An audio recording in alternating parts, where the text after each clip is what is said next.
ఒక్కగానొక్క కొడుకని గౌరవంగా పెంచి అడిగినాయని అద్దనకుండా తీసుకొచ్చి ఇచ్చి ఆ కొడుకుని చూసి మురిసిపోతున్నారట కన్న తల్లిదండ్రులు. కొడుకు కదా శాతగాని టైంలో మనకు ఆసరైతాడేమో, మనల్ని ఆదుకుంటాడేమో అని అనుకుంటే గాలి తిరుగులు తిరుగుకుంటా ఏ పని చేయకుండా తాగుకుండా తిరుగుతున్నాడట. అది చూసి నెత్తి నోరు కొట్టుకుంటున్నట కన్న తండ్రి.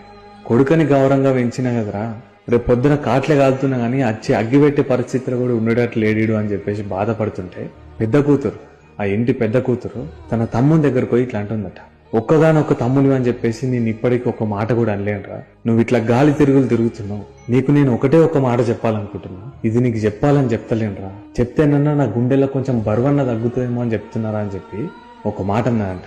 అదేంటంటే, రాత్రి వండుకున్నప్పుడు ఒకసారి వచ్చి చూడరా, మన అయ్య కాళ్ళు చేతులు ఎట్లుంటాయో, నీకు తెలియకుండానే నీ కంట నీళ్లు తిరుగుతాయిరా, ఆ కండ్లు తుడుచుకొని పొద్దున్నే లేచి వచ్చి అమ్మ కొంగు చూడరా, నేను ఇప్పుడు చెప్తున్న మాటల విలువేందో నీకు అర్థమవుతుంది అని చెప్పిందట. ఎందుకంటే అలా అయ్యే కాళ్ళు చేతులు చూస్తే పలిగిపోయి పొక్కులు వచ్చి ఉంటాయి. పొద్దున్నే లేచి వాళ్ళ అమ్మ కొంగు చూస్తే అయ్యో నా కొడుకు ఇట్లా అయిపోతున్నా అని చెప్పేసి ఇద్దరు రాత్రి ఏడిస్తే కళ్ళు దూడ్చిందట వాళ్ళ అమ్మ కొంగుతోని. ఆ ఎండిన కొంగు మరకుంటది కదా, దాన్ని చూస్తే అర్థమవుతుంది ఆడికి. దాన్ని చూసినప్పుడు ఈమె ఇట్లా చెప్పిన మాటల విలువ తెలుస్తుందని అట్లా చూడమని చెప్పిందంట. అట్లా ఒక్కగానొక్క కొడుకని గౌరవంగా పెంచి గతి లేకుండా రోడ్డు మీద పడ్డ కన్న తల్లిదండ్రులు ఎంతో మంది ఉన్నారు, మస్తు మంది ఉన్నారు.